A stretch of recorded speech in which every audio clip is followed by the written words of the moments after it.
panel of Phase 1. We are so happy to have with us Mike. Mike, how do you pronounce your last name? Beirne. Okay. All right. That's an easier pronunciation than how it looks. So okay. So I have the same situation. So Mike Beirne, who's a VP at AMP Ohio. Mike Kurtz, Counsel for the Ohio Energy Group. Mike, how are you? Doug Miller from Ohio Rural Electric Co-ops. He's Vice President Statewide Services, and Chris Healey, Energy Resource Planning Counsel for the Ohio Consumers Council. Thank you very much for joining us. Mike, I believe you are going first.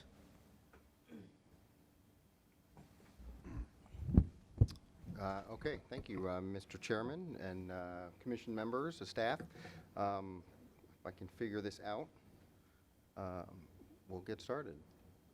So again, I want to thank you all for the opportunity and the invitation to participate here. We want to actually commend the Commission for providing this forum to discuss the trends that are transforming the industry.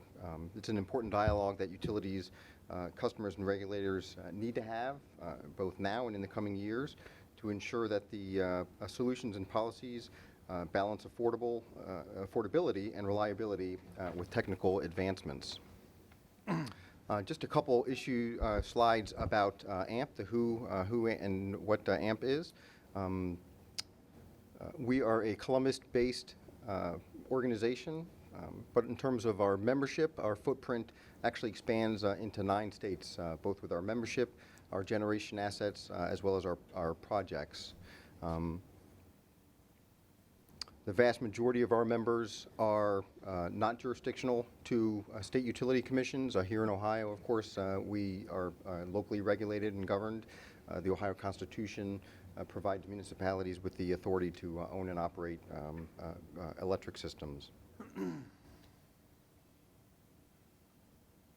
This is just a map of our footprint, 135 members across 9 states. They range from the west in western Pennsylvania all the way to eastern Maryland. Literally, Berlin, Maryland is our easternmost member, just about 5 miles or so from the Atlantic Ocean.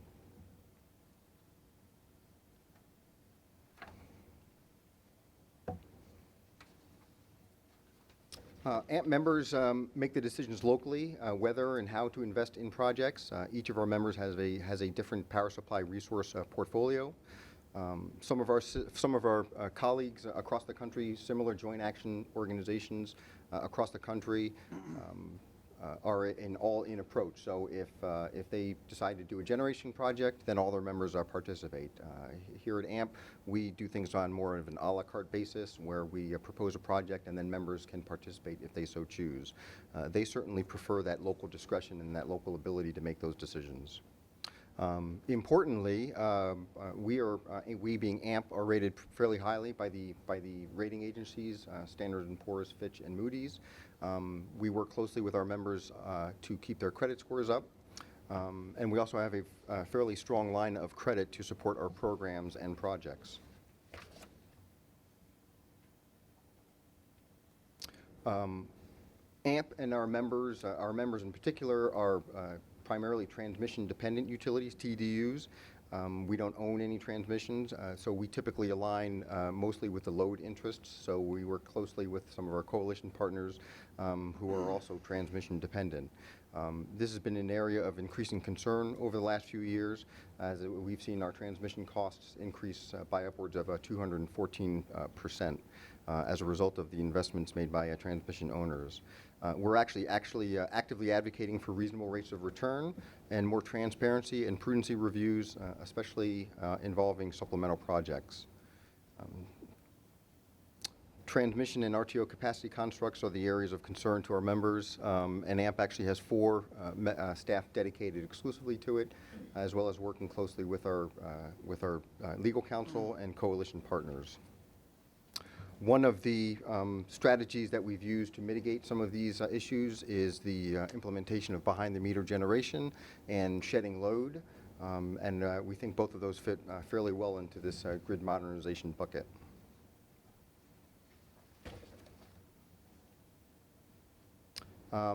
AMP and our members have been leaders in renewable energy development and sustainability projects. As you can see some of those on the slide above here.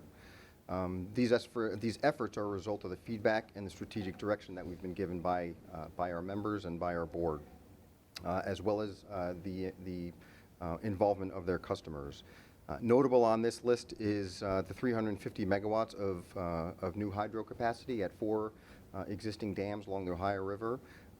3 of these projects are in commercial operation as of last year, and the 4th is expected, is scheduled to come online sometime in the near future.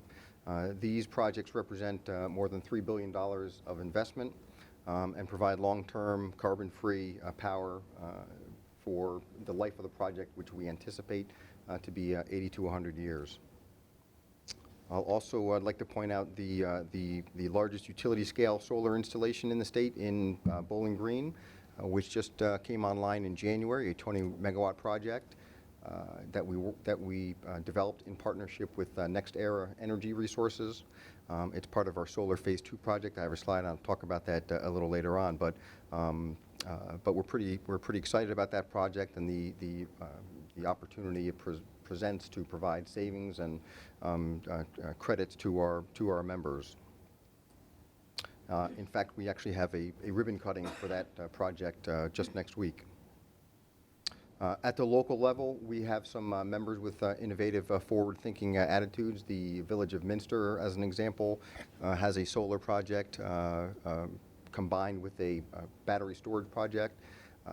It's a 4.2 megawatt solar project that backs up about 7 megawatts of energy storage. And the City of Wadsworth was a recent recipient of a Department of Energy Smart Grid grant. And they deployed a robust network utilizing time-of-use rates and a demand response smart thermostat program. This next slide just shows briefly about our power supply mix, both from 2014, and then what our anticipated power supply mix will be. This is more of an energy resource than direct power supply, energy resource mix in 2018. As you can see, we have made a fairly concerted effort to diversify our portfolio. So in addition to the renewable projects I talked about, we also have investments in natural gas, and coal, and landfill gas, as well as wind capacity. And then we get roughly 39% of our power off of the wholesale market, trying not to put all of our eggs in one basket. So moving on here, the drivers of change, as some of the previous speakers throughout the conference have noted, the industry is facing some exciting and fairly challenging times. Terms like Grid 2.0 and utility of the future and those sorts of terms are featured fairly prominently in trade press and in industry publications. Conferences across the country are pulling together experts to talk about these sorts of things. Vendors who are selling these products are becoming more actively engaged in the policy discussions than really that they've ever been in the past. And policymakers at the federal, state, and local level are certainly looking into it. Of course, the Commission here is out in front, and we want to commend you for that. This slide just shows a listing of the top issues facing utilities from a recent Utility Dive reader survey. It's something the Commission and I believe all the attendees are probably actively considering.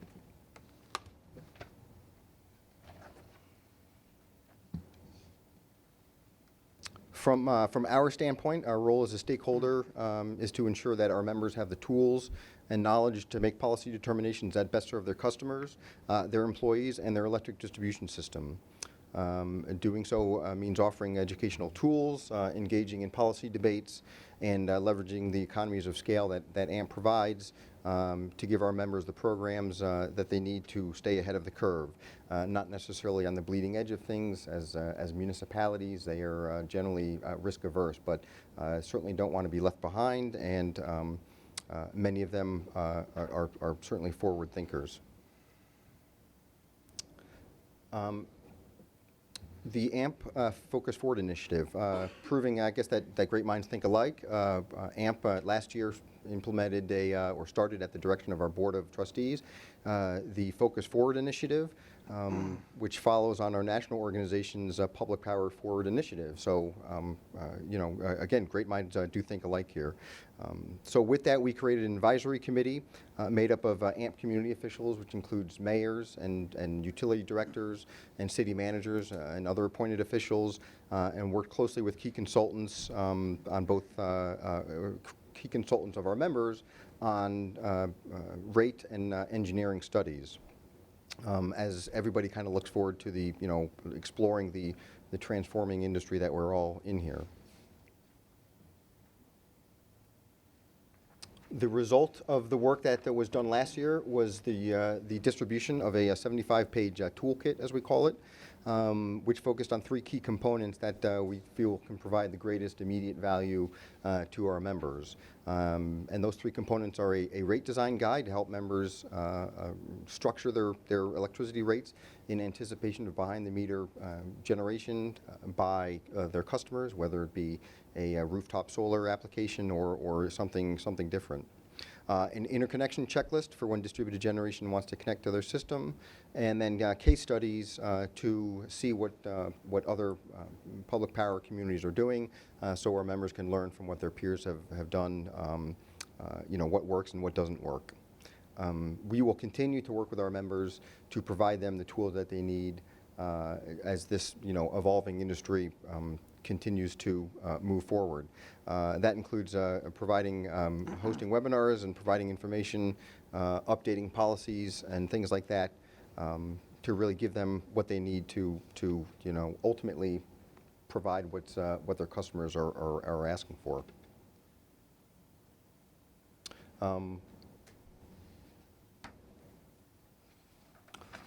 What AMP has done for some of our members, in addition to the generation projects I mentioned earlier, we have invested in behind-the-meter generation as well as an advanced metering program that leverages, again, the economies of scale, and we've worked closely with some nationally recognized firms to do that. We, again, stay on top of some of the trends that are happening across the country, work closely with our public power colleagues, some of which are really out in front, Austin, Texas, SMUD in California, NYPA Power in New York. Some of those have really looked at this pretty closely. And we're also, we've participated in and are members of the Smart Electric Power Alliance. They did a 51st state initiative that looked at this stuff, I believe, last year or 2 years ago. The solar phase 2 project, with respect to behind-the-meter generation, this is our newest project. As I mentioned earlier, we're working with NextEra Energy Resources on up to 80 megawatts of behind-the-meter generation. These resources provide peaking power. They provide capacity savings, transmission savings. Then they also generate solar RECs. These are all things that ultimately help provide value to our members who are participating in it.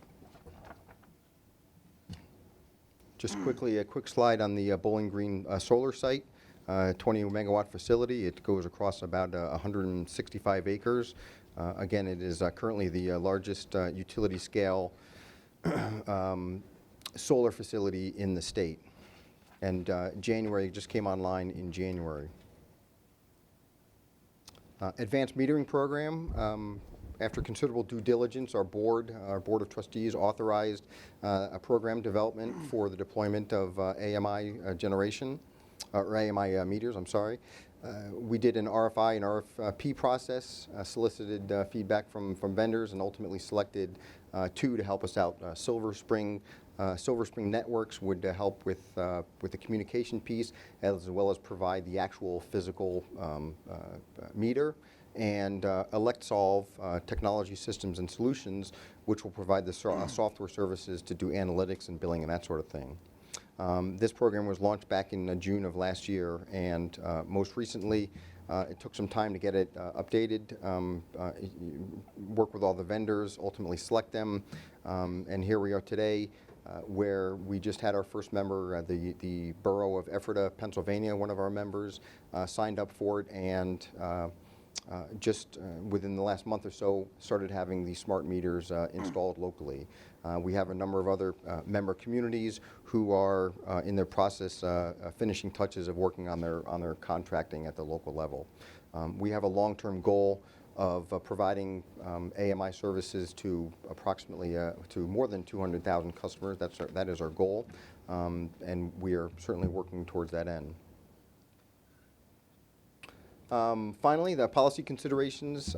We're certainly, as I indicated earlier, watching the developments at the state and the federal level, primarily to ensure that the unique nature of municipal electric systems is recognized, and that any changes in policy are done to protect against any sort of cost increases or imprudent or unfairly, that would unfairly impact AMP members. So again, we'll work with our members in our 9-state footprint, and I want to thank the Commission and staff once again for the opportunity, and we will be happy to answer questions. Thank you.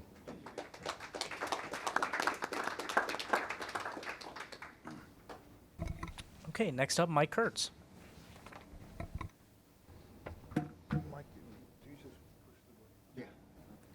Thank you, Mr. Chairman. Thank you, everyone, for the opportunity to speak. I sat through the afternoon session, and I've been watching on the webcast some of the other days, and it's it's a great program, very fascinating. I kind of feel like I might be a little bit like the old cranky uncle who's going to say, well, how much is all this fancy stuff going to cost? But just a little bit of that. Who is OEG? OEG is an industrial organization. We intervene in commission proceedings and legislative matters, so a lot of large Ohio companies.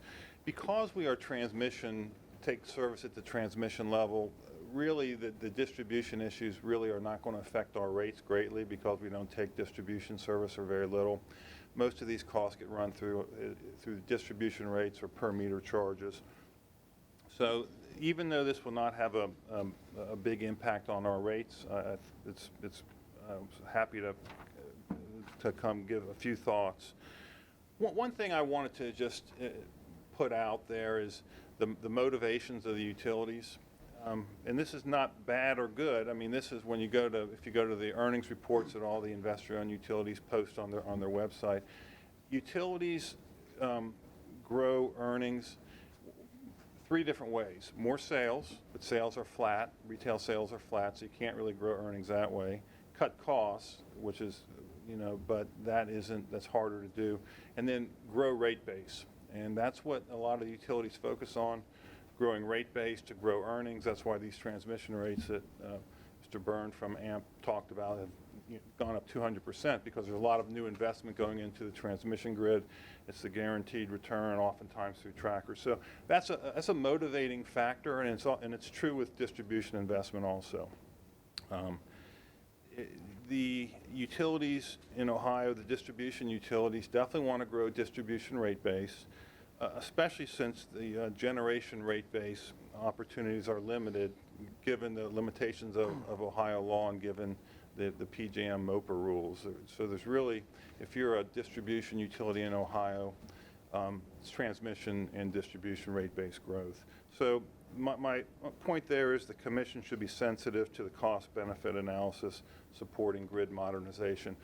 One thing also to be cognizant of is when you look at a cost-benefit study, really when these studies go out long-term, I would be a little skeptical, because a lot of these new machines, these new computers, the smart grid, smart meters, don't really have a very long useful life. People are realizing these things don't last as long as originally maybe they were projected.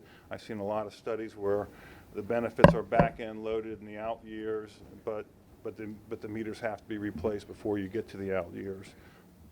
So that's something. I was involved in a case in Kentucky where the 2 large investor-owned utilities had a big smart meter program they were proposing.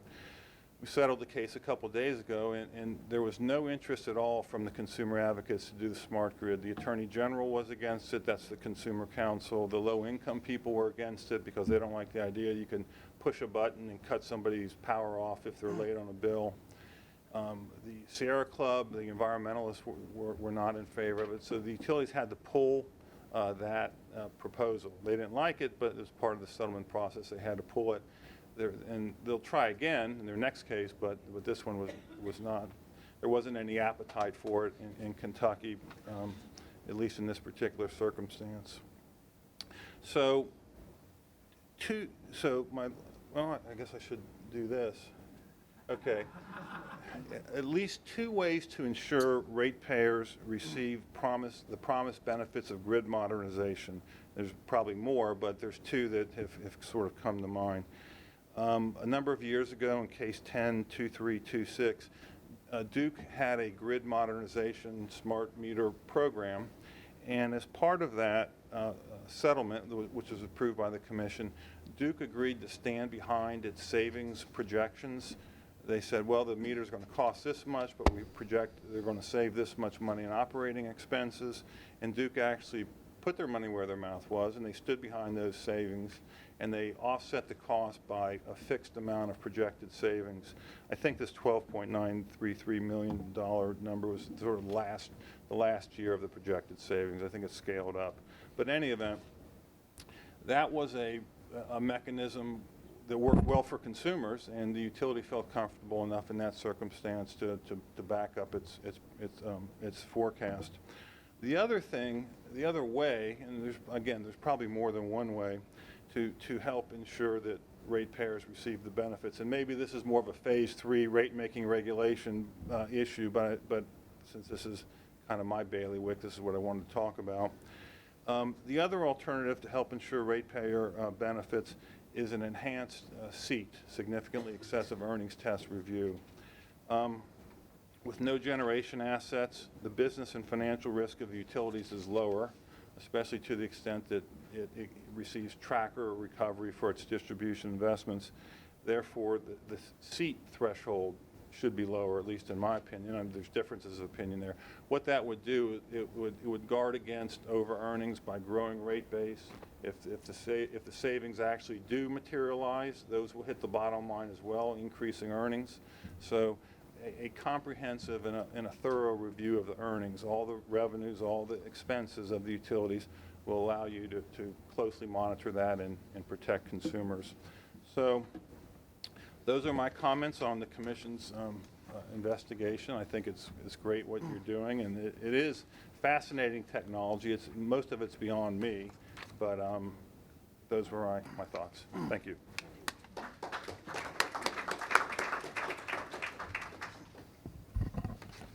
Okay, next up we have Doug Miller. Doug. Thank you very much for allowing me to be here and speak to you all. It's one of the few times that we get to do this, but it is really a pleasure to tell the cooperative story to all of you.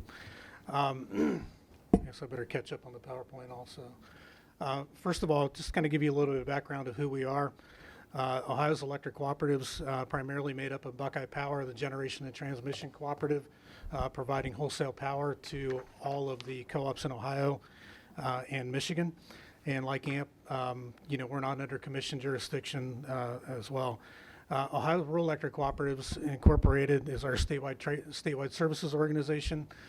This is an organization formed 75 years ago to facilitate a more efficient delivery of services such as safety training, lineman training,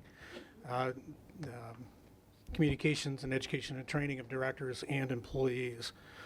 We provide electricity and services to 24 distribution cooperatives in Ohio. We serve approximately 400,000 metered accounts throughout the state of Ohio, over 50,000 miles of line. So when you do the math, that's about 8 consumers per mile of line. Those cooperatives range in size from as large as 120,000 meters all the way down to the cooperative that I came from that was about 4,400 meters. So we're all different sizes, all different shapes, and different service territories. We provide electricity in 77 of the 88 counties. We serve some of the most difficult terrain that there is in Ohio, which creates a lot of challenges and does add to our cost. And combined, we serve about 1 million Ohio residents. And we like to say together, we are Ohio's electric cooperatives, Buckeye Power, Ohio Electric Cooperatives, and the 24 distribution cooperatives. The electric cooperative business model is a little unique, probably to all of you. We have, this obligation to serve anybody who locates within the service territory of our organization, our cooperatives. And again, that creates some challenges with terrain, meaning that we serve these 8 consumers per mile of line, but that ranges from folks like South Central and the Energy Cooperative who maybe serve maybe a more suburban area, down to the folks in Adams County that serve an average of about 4 consumers per mile of line. So it really does create some challenges. We are 24 independent and autonomous cooperatives. Each of these cooperatives have their own board of directors. They have their own governance model. They have their own policies and such. We do operate on a not-for-profit basis, meaning that everything we do is based on a cost of service, on what it costs to provide that service. We charge rates that are consistent with that philosophy of cost of service. We do have margin requirements for our lenders, as well as for those extreme circumstances for ice storms that can devastate the rural countryside. We do allocate and return margins to our members. So at the end of the year, when we do have a margin, we do allocate that to the members that we serve. And then on a rotating basis, kind of like a revolving loan fund or retained earnings, we do return that or retire that back to those members who receive that electricity. Last year alone, we retired $31 million in patronage capital back to our members. So that essentially serves to lower the rate base for our distribution cooperatives. The electric cooperative business model works very well. We measure our success in member satisfaction. We have worked very diligently over the past 10 years to increase the satisfaction among our members through a variety of ways. But we measure it using the American Consumer Satisfaction Index score. That score has risen from an average of 76 among all the co-ops up to an 85 last year, which is an all-time high on a 100-point scale. So, our members have recognized the job that we do and the work that we do, and we're very connected and very engaged with those folks at the local level.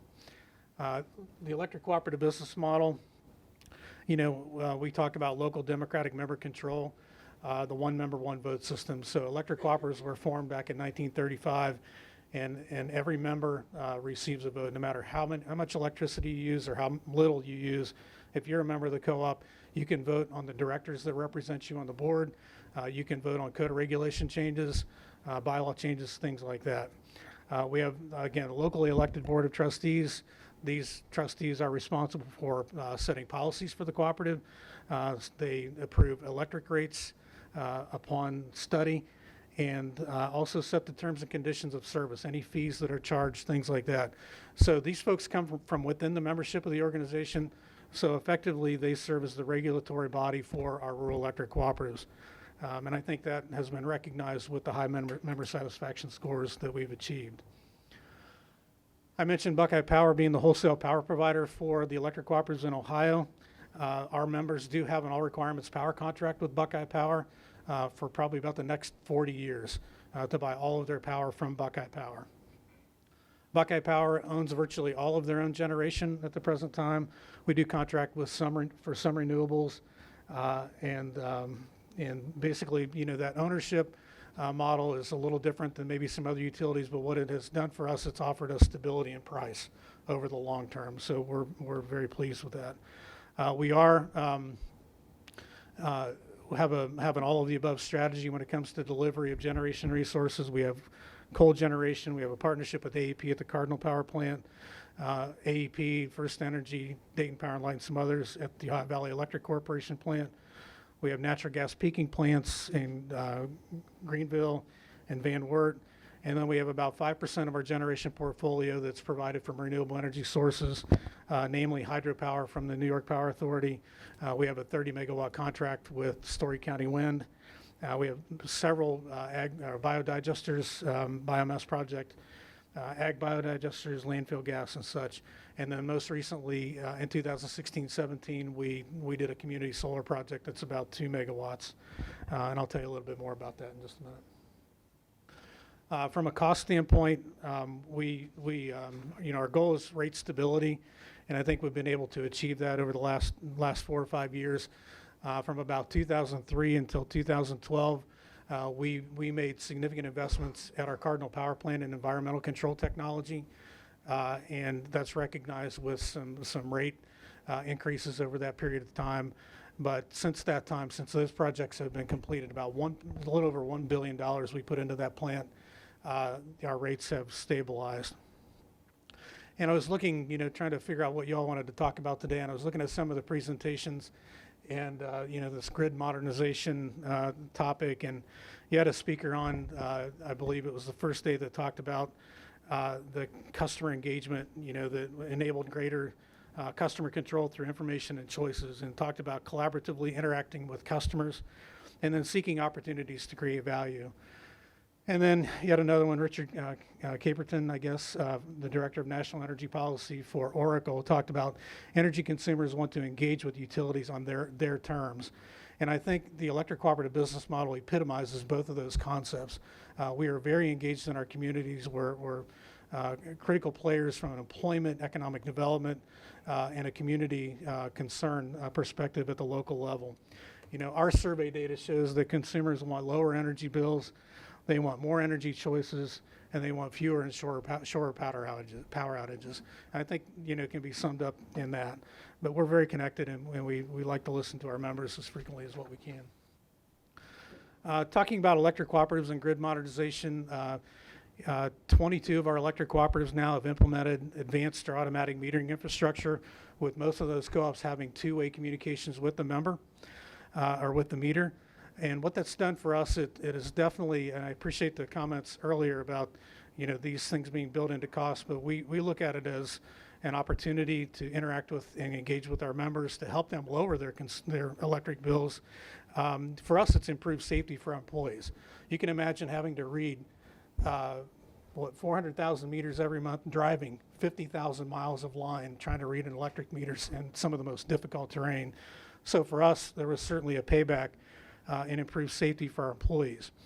And in doing so, there's some months where you can't get there. And so for us, it improved the ability to produce accurate and timely bills for our consumers. And then more importantly, it provided an immense amount of data for us to help our members identify high bill problems. It also created an environment in which the consumer can manage their own energy cost. And I could give you a number of examples, but we do, through these AMI systems, we do have the ability to remotely disconnect services, which again, we don't take lightly at all. But we do look at the amount of data that we get, being able to help the consumer identify, why they had a high bill one month as a real advantage. When you combine that with the meter data management systems, you get a product we call Smart Hub. It gives you the ability it gives the consumer the ability to manage their own data use. So they can pull out a smart device through Smart Hub. Not only can they pay their bill, not only can they can report a power outage, they can initiate a service request. They can view daily usage, monthly usage, combine that with weather data, and actually give them all the data they need to be able to manage their own energy use. And we have a data processing company that is a cooperative-based organization out of St. Louis that has provided that service to many of our members. Talk a little bit about community solar. We deployed in 2016-17. We actually deployed this rather than in one location. We actually deployed this at our member cooperative sites. So each cooperative was able to get up to or between a 25 and 125 kW system at their distribution cooperative. When it's all said and done, we'll have a total capacity of 2 megawatts at 23 sites throughout the state of Ohio. And then we allow the members actually to purchase the output from the solar panels and have that amount added directly to their bill. So basically for less than $2 a month, a member, if they want to lock in a rate at a solar rate, they can do that through the community solar project. We also, like the folks at AMP Ohio, we have a toolkit, a virtual toolkit, to allow the full integration of consumer-owned behind-the-meter generation, both for residential and commercial and industrial accounts. And we have a whole full set of policies and procedures available for that. For a number of years, we have been very active in demand-side management programs since 1970. Currently, today, we control over about 120,000 water heaters, air conditioners, and heat pumps in an effort to reduce demand at peak times, whether it's transmission or PJM demand.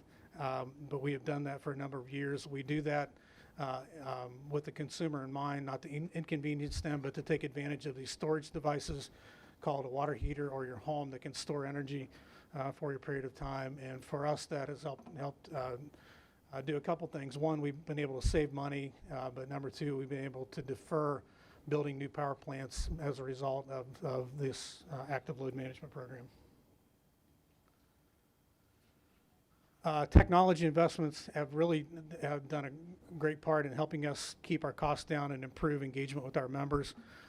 Some of the things that I've already mentioned, but in addition to that, we have what seems very elementary maybe to some of the investor and utilities in the room, but the SCADA systems, supervisory control and data acquisition systems.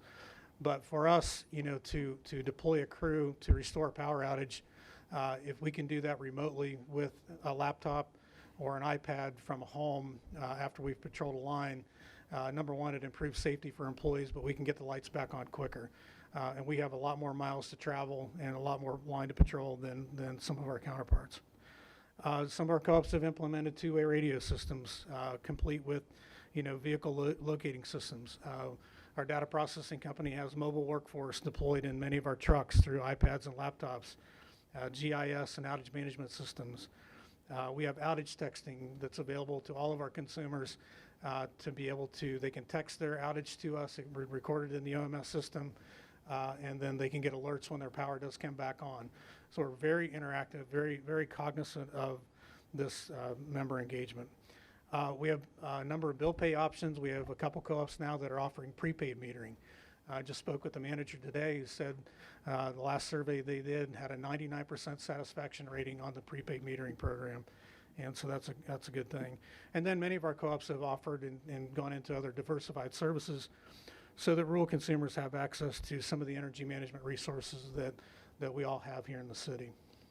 I think from a grid modernization standpoint, I think a couple of considerations that we always need to keep in front of us are cyber protection and transmission infrastructure. And for us, the transmission infrastructure really is about making sure we have a level playing field in the rural areas compared to some of the more populous areas. Sometimes you get into the rural areas and when you have fewer consumers per mile of line, they are oftentimes the last lines to see those investments. And so from the standpoint of leveling that playing field, we'd like to continue to see that transmission infrastructure be improved. And then cyber protection, from a data security standpoint. Just a quick summary, the technology investments have improved efficiency and member engagement for electric cooperatives. Our business model has worked now for 82 years. We have been around. And we have what we call the 7 cooperative principles that you see up on the screen: voluntary open membership, democratic member control, autonomy, independence, cooperation, concern for community, education and training, and member economic participation. And those principles have served us well for a number of years. So that's all I have. Thank you.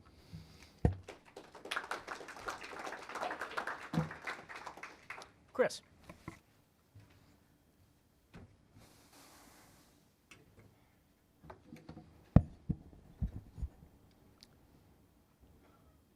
Thank you, Chairman Hawk, commissioners, PUCO staff. Thank you to my fellow panelists and to everybody that spoke before me the last couple days. Thank you to you all for sticking around. Mr. Kurtz described himself as the cranky uncle. I'll leave the word old out because he was going to mention costs, and that's probably going to make me the ornery nephew in a little bit because we're going to talk about that at least a little bit, but we'll get there. I do want to thank the Commission for opening this dialogue and for keeping an open mind. This is a great place to start the conversation. We've obviously got a lot of work ahead of us, both in Phase 2, Phase 3, and in whatever regulatory proceedings and whatever comes out of this. So I thank you for that. I assure you that we are coming into it with the same mindset, that we want to learn from you, we want to learn from the other stakeholders, and we want to see where this takes us. I appreciate that Chairman Hawk started, I believe the very first thing you said actually was that this is not about technology, this is about the people. This is about Ohioans. This is about consumers. And I think that's absolutely a great way to look at this discussion, that technology, we get caught up sometimes thinking about technological advance, thinking about whatever the latest and greatest things are, and kind of getting comfortable with the idea that those are an end into themselves, that we want technological advance just for the sake of doing it. And we lose sight of the fact that there's a person attached to that. So when a technology improves our lives, it only improves our lives because there's a person that benefits from that. So that's the lens through which I think I certainly look at this whole process, and I think that's been stressed throughout the 3 days, that that's an important aspect of what we're doing. So to me, that's a reminder that whatever we are talking about, and whenever we're talking about a new initiative, that's something we need to bring it back to, is how this affects the people. And I think we've done a good job of that so far, don't get me wrong. I just want to make sure that that's what we continue to do. A quick bit about the Ohio Consumers Council. We are the statewide representative for 4.5 million utility customers, residential customers. I believe it's about 4 million on the electric side. We represent these customers in electric, natural gas, water, and telephone issues, both before the PUCO, FERC, Ohio Supreme Court, the General Assembly, and in forums like this. You can visit our website, obviously, and get some more information about Consumers Council. This is just our vision statement. I won't read it to you. I just want to give a quick overview of what we see as some of the main consumer issues for electric service. We've heard this a lot. The first one, electric service should be affordable, reliable, and safe for consumers. Rate making for utility investments in electric grid should be under traditional rate making approaches of used and useful, prudence, and those types of standards for consumer protection. I think, like Mr. Kurtz said, maybe that's a little bit more discussion for phase 3, but it certainly is something that permeates everything we're doing.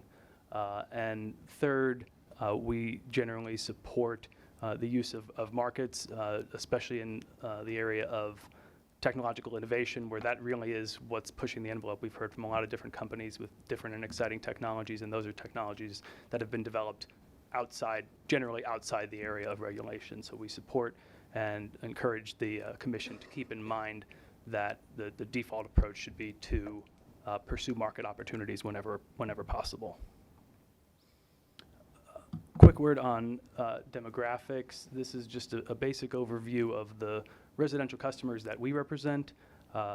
Throughout the state, as everyone knows, there are different types of consumers, urban, rural, young, old. 1 in 3 Ohioans rent as opposed to own, and there are different issues facing those types of customers. We see varying levels of poverty throughout the state, but about 16% statewide, and many of those same customers are living in food insecure households.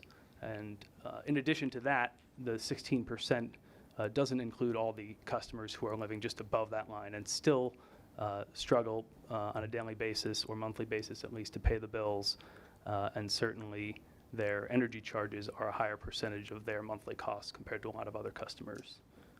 This is a chart showing the poverty rates by county, which you can certainly take a look at.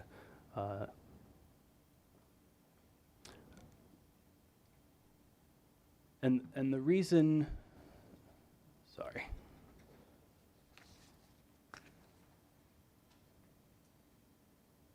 We'll stick with that.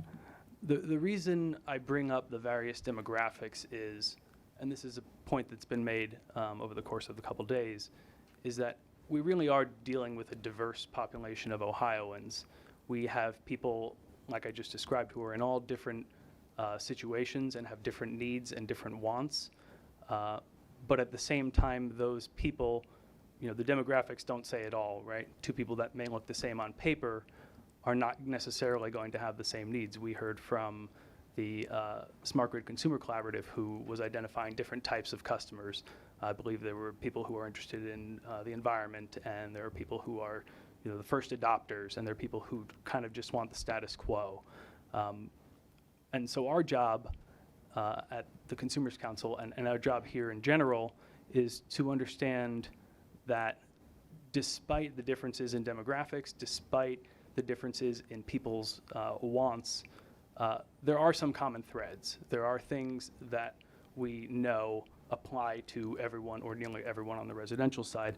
And I'm going to read for you briefly from the Ohio Revised Code. The Ohio General Assembly has given us some guidance on state energy policies. There's a relatively long list, but the very first one is that it's the policy of the state of Ohio to ensure the availability to consumers of adequate, safe, efficient, non-discriminatory, and reasonably priced retail electric service.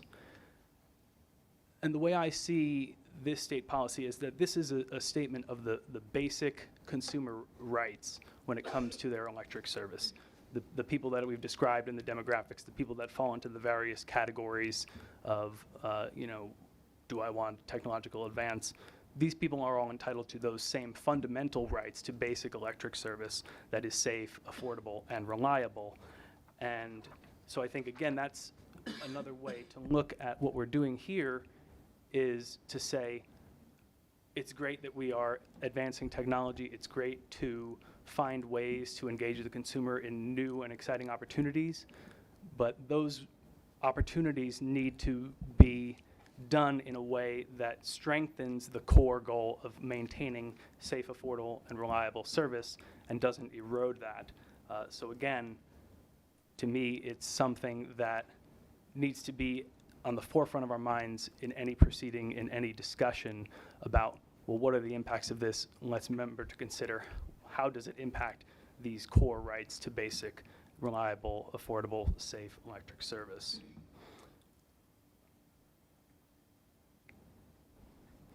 Along the same lines, we see there being various types of essential consumer protections, and I pulled them up on the screen.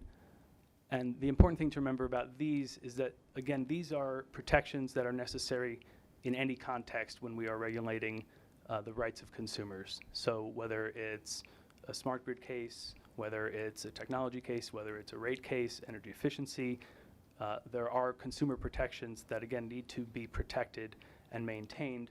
And the ones we've identified right now, at least, are preservation of the standard service offer for consumers, which is a competitive and market-based default service for customers who may not have the time to research and shop and find other rates. Obviously, we are fully in support of reasonably priced electric service for everyone, especially Ohioans in need. I think there's been a lot of discussion about consumer information and privacy. I don't think there's any dispute that that's crucial, that that's protected. Customer bills need to be understandable and readable, and customers need to know what they're paying for. We need basic consumer protections, which already exist in the PUCO's roles, to be consistently enforced to protect consumers from unfair and potentially deceptive marketing. And again, since we are talking about technology and innovation, we support free market approaches to technological innovation that can meet specific consumer needs.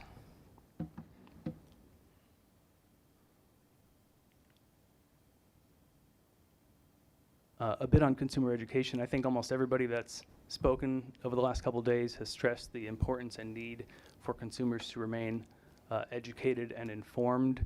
I think that that's absolutely a great goal.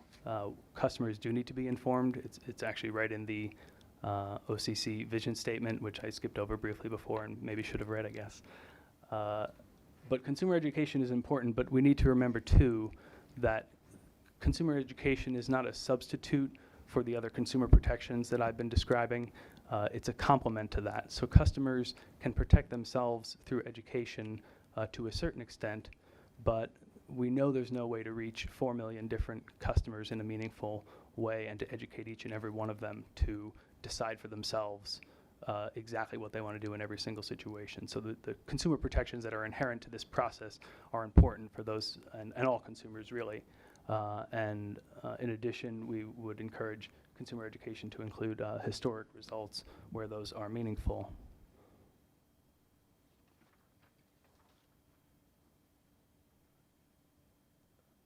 So now we'll get to the question of what are consumers paying for grid modernization and grid investments. This slide shows the fancily named Average-Johnson effect, which I believe is related, if not the same thing that Mr. Kurtz was talking about when he referred to the motivation of utilities. And one way that utilities do make money is through increasing their rate base. And so the theory here is that when you are a regulated utility, you have perhaps a distorted incentive to seek excessive capital investment, because that increases the rate base and potentially increases the profit as paid by consumers. So again, this is something to keep in mind when we're talking about large investments in capital that are going to be potentially paid for by consumers. So far, moving on to the next point, there's been about $800 million approved for recovery from consumers so far in Ohio for grid modernization. About another $200 million, I believe, has been invested from federal funding.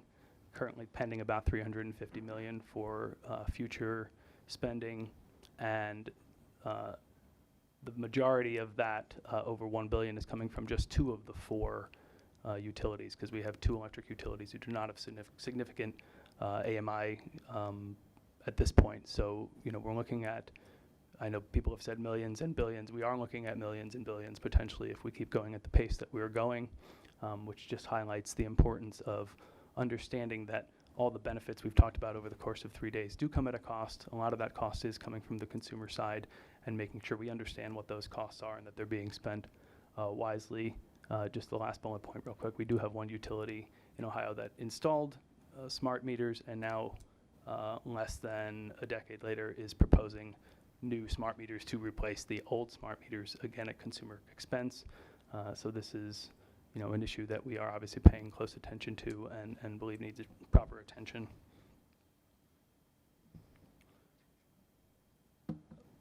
In light of the potential costs and potential benefits, I'd like to make some recommendations for basic principles to be used when balancing the costs and the benefits.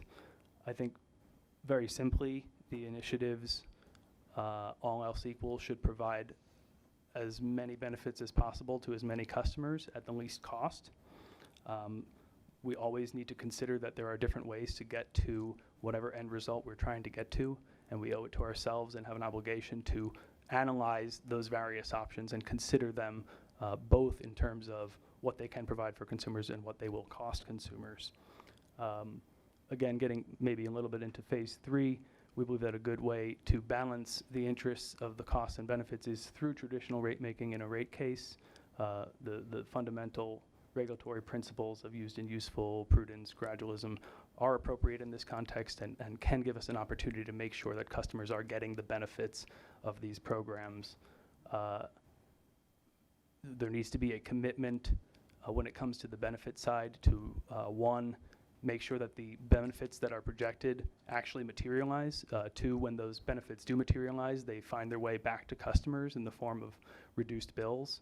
And 3, when they don't materialize, there needs to be some risk sharing or risk bearing between the customers and the utilities, so that there is accountability when a project is approved based on, well, here are the projected benefits, here are the projected costs, and those benefits don't come to fruition. Now what? And the answer can't be, sorry, consumers, it just didn't work out. In the same light, we would ask that the utilities should bear the risk of potential cost overruns, and they should also bear the risk of technological obsolescence. It kind of goes to the example I just brought up about replacing smart meters with new smart meters already. We need to hold utilities accountable for the business decisions that they make, and there needs to be an appropriate balancing and sharing of the risk when we are asking consumers to pay for these large investments. I'm going to read one more part of the state policy for energy. Comes from the same section in the same long list. It's the policy of the state of Ohio to encourage innovation, and that's obviously why we're here, and market access for cost-effective supply and demand-side retail electric service, including demand-side management, time-differentiated pricing, smart grid programs, and implementation of advanced metering infrastructure. And so that's just to highlight that the point I made earlier about focusing on market-based solutions whenever possible. That's embedded in the General Assembly's directive to us and to you in considering proposals to focus on those types of efforts whenever possible. It's not always going to be possible. Obviously, we're here working in a regulated industry. There will be instances where we can't just say markets, markets, markets, but we need to at least keep that in mind and consider that that may be the best path depending on the particular initiative. I really just have one final thought. I hope I haven't taken up too much of your time, especially since everybody's probably ready to go. Mr. DiMartini started off with an analogy or a paradigm of walk, jog, and run. And I think this is a helpful analogy. I encourage you to keep that in mind too as we go forward, that there is so much to learn here. I said it from the start that the Consumers Council is here to learn from you, is here to learn from everybody else and figure out where we all want to be. And so if we walk and we learn along the way, we make sure we adopt the lessons that we've learned, the good and the bad, as we get into the jogging phase. And then once we start jogging, we keep learning and we keep paying attention to what's going on around us before we run. But I'd also offer that there is a fourth option, and we do occasionally just need to take a breath, see where we are, look around, and maybe we don't always have to even be running, walking, or jogging at any given moment, because there's always opportunities like this here today where we are just working together collectively, taking a very big breath and trying to understand what we do and what we don't know. Thank you. That's all I have.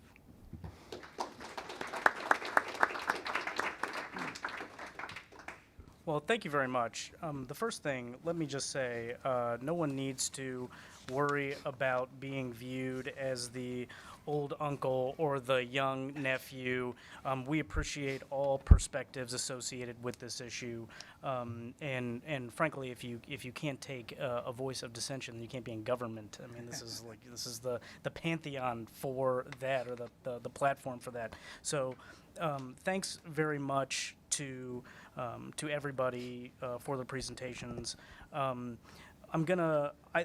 me ask some questions of Mike, Kurtz, and Chris. Let me begin there, and then maybe if we've got time, I'll come back to Doug and Mike Beirne. Okay, so look, I think I want to possibly make a few statements here because I think they're important. I don't think that any of the commissioners, and I don't think that the commission, and I said this yesterday as well, I don't think that that the grid modernization attempt to learn about more about the grid modernization space and possibly chart a blueprint in this space is a supplement for or is looking to replace the Commission's primary mission, which is the provision of safe, adequate, reliable, cost-effective services to customers. We have discussed this concept now on a couple of occasions, this concept of we need a strong grid before we have a smart grid. I think possibly what ties into that is that our typical process and universe that we operate in here in order to provide safe, adequate, reliable, cost-effective services, we need to all collectively do better in that process. Because what I'm concerned about here, and I think something that we need to have dialogue about, and I want to be sure that my legal director wrote me no advocating on pending cases, and so we'll possibly get into it a little bit on phase 3, but since you teed it up, I'm just going to provide some commentary. Look, I think that we have heard over the past few days that there is changing consumer sentiment in the space. The J.D. Power rankings of electric and gas utilities being at the bottom of the stack. This is data. What the Smart Grid Consumer Collaborative has presented to us is data. What Mr. DiMartini and Mr. Taft and others have presented to us is data. And so it's not opinion of the commissioners, and that's part of why we're doing this, is to figure out if that's a reality. In tandem with that, you have technological innovation that's getting more interesting and proliferating on a day-to-day, week-to-week, month-to-month basis. And so what I want to address is that, look, we've got the duty that our mission prescribes to us, okay? But if this other part is happening in the industry, this other part of customer sentiment changing in technology, I don't think the suggestion from you all is that we ignore that part. Am I correct in that? From my perspective, yes. Don't ignore it. Just essentially the message is spend smart on the smart grid. Okay, fair enough. Chris? Yeah, I mean, it really is that simple. I certainly don't suggest that you ignore anything. I think it's just all part of a bigger conversation that all needs to be considered holistically and together at the same time. So certainly not ignoring it, no. Yeah, very good. And with the Avery Johnson effect, which is that right? Did I characterize that correctly? The Average Johnson? Okay, Average Johnson effect. Avery Johnson is actually a former NBA basketball player and head coach. We had that thought too. Okay, very good. That's what I wrote down, so clearly I'm ready for the NBA tonight. Look, what happens though, Chris, if I understand your slide about how utilities make money and where they sit today, and I think as part of where we sit right now, I sort of mentioned shoring up where we are right now and what our statutory regime right now. We all share in that. I went on this diatribe at the MEC conference here in Columbus where I said, we've all got to look each other in the eyes at some point and say what's right for Ohio. I think that sometimes the commission historically has not done a great job of, I would say, if my colleague Howard Petrikoff was here today, he would classify it as the Hobson's choice that we've presented to parties in the room, wherein it's almost like a take it or leave it approach, get on board or, get nothing approach. So I get the concerns. Understand that we, this commission, understand the concerns. Understand that we also understand where the utility business model sits today. There is sort of if you monitor what's happening in the generation space, you have a full understanding of what's happening there, and then you understand that on the T&D side, there's regulated return there. I bring all of this up to tell you that it's well acknowledged, and that what you are saying is not lost on us by any means. I think we all collectively need to do a better job in those hearing rooms of making the right decision for Ohioans, and I think with Power Forward, that honestly is what we're trying to do here today and through these proceedings, is to try and figure out what's right for Ohioans and how to make it work. Again, more commentary than anything else, but I appreciated both of your perspectives. I did want to ask you one question about costs, though, okay? Because this is, from purely a policy perspective, this swims around in sort of the policy petri dish, which is there, so a part of the OCC vision statement, let me pull it up. I have your slide deck right in front of me here. Quality utility services with options to control and customize their utility usage. Okay, so this is part of what you are supposed to be promoting, I would think, from a purely a vision standpoint. Are there opposing forces between that portion of your vision statement and fighting for fighting for consistently lower bills? And please, by no means think of that as a question wherein we are not acknowledging your other very pertinent slides associated with where the number of Ohioans sit below the poverty line, et cetera, et cetera. I think I have always been very cost sensitive as a commissioner, and I know my colleagues very well, and they are as well. So just talk about, from a policy perspective, can you talk about that a little bit? Mike, you're in a different place because, frankly, if you readily admit that your trade association's customers may not be worried about how this space evolves, and you really, in the end, you're concerned about how the rate making and regulation piece is enacted. So you may be in a different space, but Chris, can I hear from you about that and how the OCC views these potentially opposing forces in its mission? Sure. I mean, I guess I was going to start by saying that I'm not sure I see them as potentially opposing. I think our mission is to, when it comes to the vision statement at least, options to control and customize the utility usage incorporates options that allow customers to lower their bills.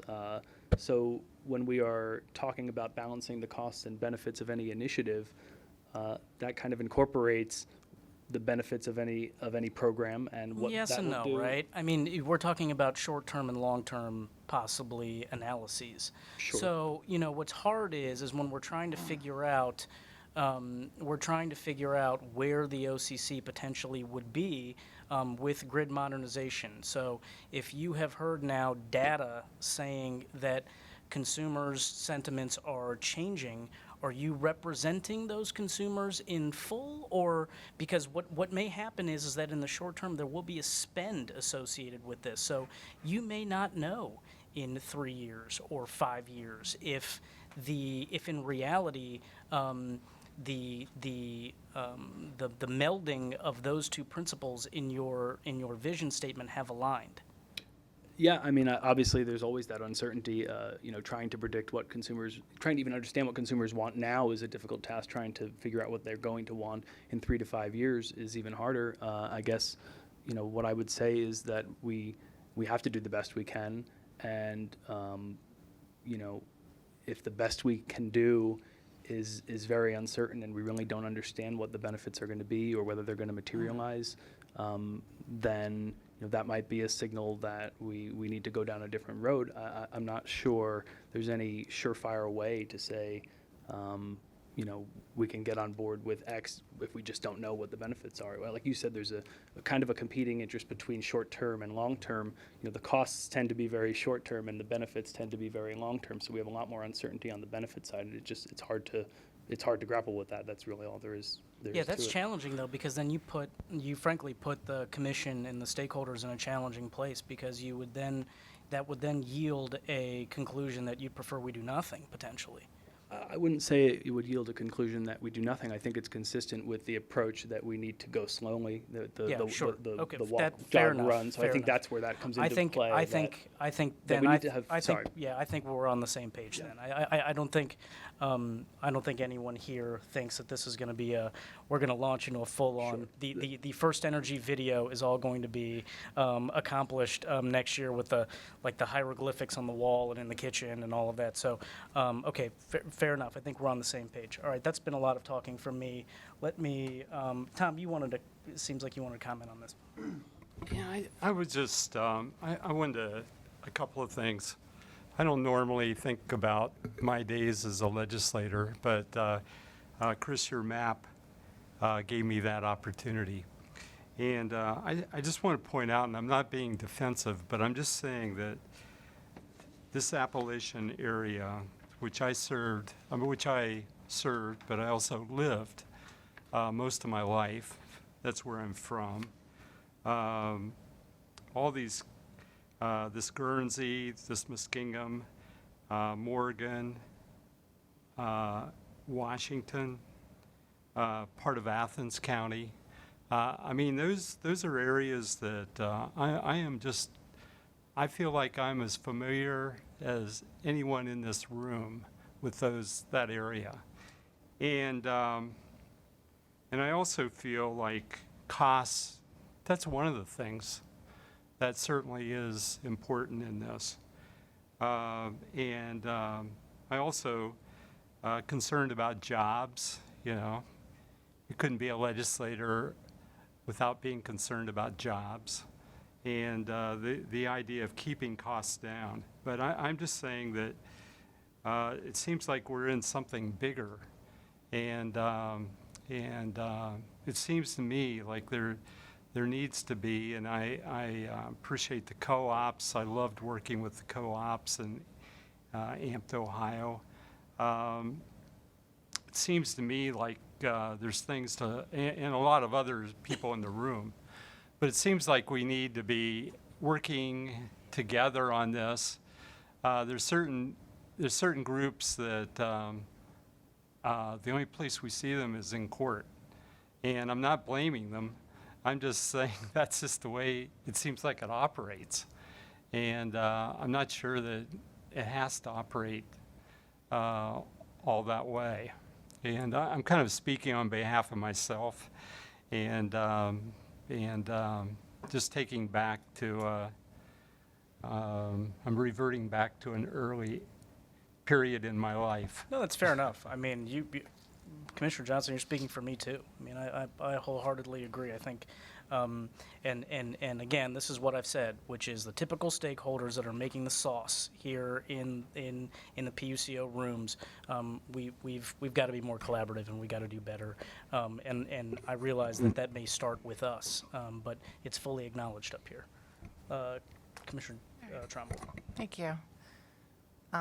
So along with costs, we're also in the process of looking forward. And I know, Mike, you guys have a program or initiative called Focus Forward, which kind of is very similar to our Power Forward. So we didn't collaborate on that or anything. But so there's this forward-looking, I think, view that we're having today.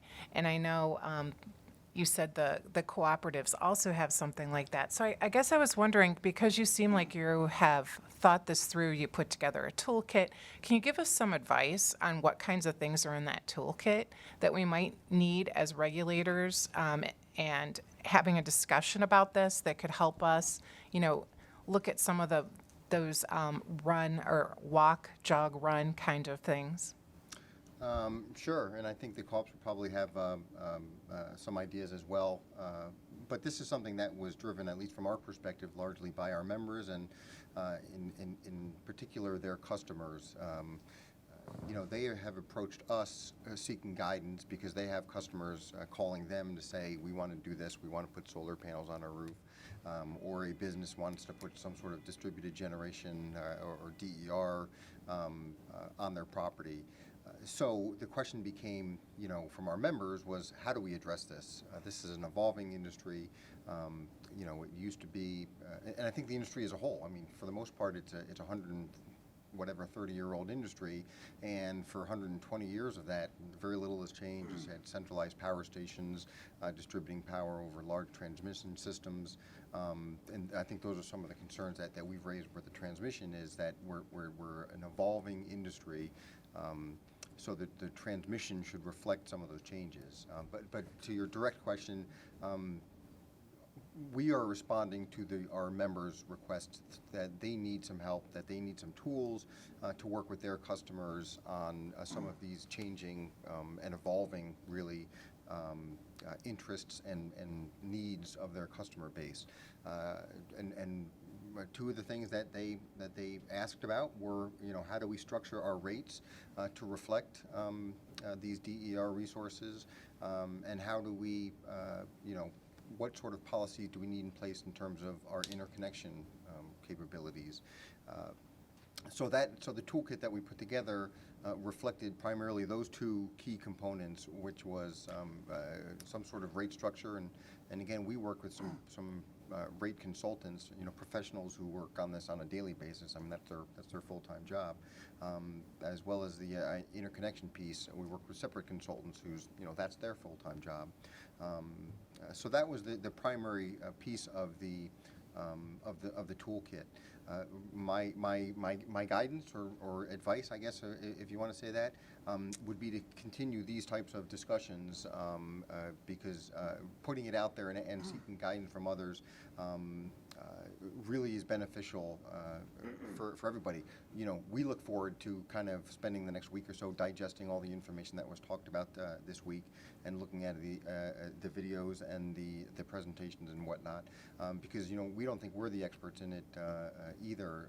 You know, there's always an opportunity to learn more about what others are doing and if they're doing it better or doing it differently or more efficiently or whatever the case may be. So, you know, continue this dialogue, talk with others about, you know, what they're doing, and, you know, you have a lot of experts ready to help you out, and you know, we look forward to being part of that process, and we look forward to kind of learning a little bit more about some of the things that we can do to provide value and benefits to our members, because that's ultimately what, you know, what we're here to do. Thanks, Mike. What about Doug? Did you have anything to add? You know, largely a lot of the same things. I think, you know, our toolkit was really meant to align our consumer interests with some of the federal standards as far as interconnections. We also have this all requirements power contract with our members that had to be aligned with some of the federal requirements for interconnections. We have a full set of interconnection standards that deal with just simple things like lineman safety, you know, making sure that power doesn't backfeed on the lines or that there are proper safety protections in place for that.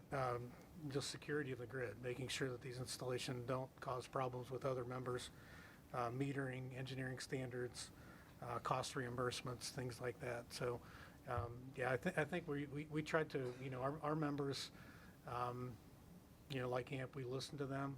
You know, they said they wanted to put small scale wind, rooftop solar, and we tried to create an avenue to where they could do that without increasing cost on the other members, and also not sacrificing the integrity of the distribution system. Could you also talk about the community solar project? Is that here in Ohio? Could you give us a little more information on that? Yeah, absolutely. Yeah, the community solar program there are 23 sites in Ohio. Most of these sites, the 25 to 125 kW sites, are located at the distribution cooperative, so the 24 distribution co-ops. I think there are 22 of them, 23 of them that have actually taken and installed a panel or set of panels at their co-op that's interconnected with their distribution system. So power is flowing into their system, and then the members can subscribe to panels if they so choose. Do you view it as successful, or has there been a lot of interest in it from your members? Largely successful, yeah. We have, I want to say 3 or 4 co-ops now, and again, we're not completed with all the installations, but about 4 of the co-ops, I believe, have completely sold out their panels, and we're actually looking at phase 2 probably in 2018 or 19. Great, thank you very much. You're welcome. Commissioner Johnson, do you have anything else you wanted to ask? Okay. Commissioner Friedman? I'll make it short and sweet, actually. I was going to ask the same question about whether your community solar is fully subscribed, and it sounds like it is, at least insofar as it's developed to date, right? I would say we're working in that direction, yeah. Okay, thank you.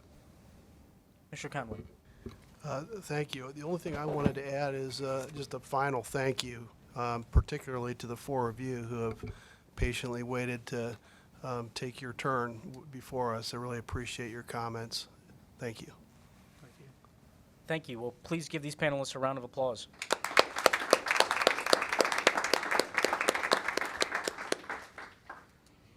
Okay. That is it for phase 1 of Power Forward. We appreciate. I'm eating candy right now. I put one right in before. I thought there would be more questions here. But very much appreciative of all of the speakers that came in to educate us about grid modernization. I have to really thank the staff of the PUCO. I mean, this was absolutely, in my mind, flawless. So really, really well done to the staff. I want to single out Christina, who did a ton of work on this, and Kristen Klingen as well, who did a lot on the logistics front, along with everybody else that Commissioner Trombold mentioned on day 1. And I also would like to thank Commissioner Trombold. She led the staff team that put this together. So, Beth, thank you very much for your efforts here. Okay, so we've got we've got some thinking to do between phase 1 and phase 2, and we've got some thinking to do about what we want to see in phase 2. We'll do that thinking.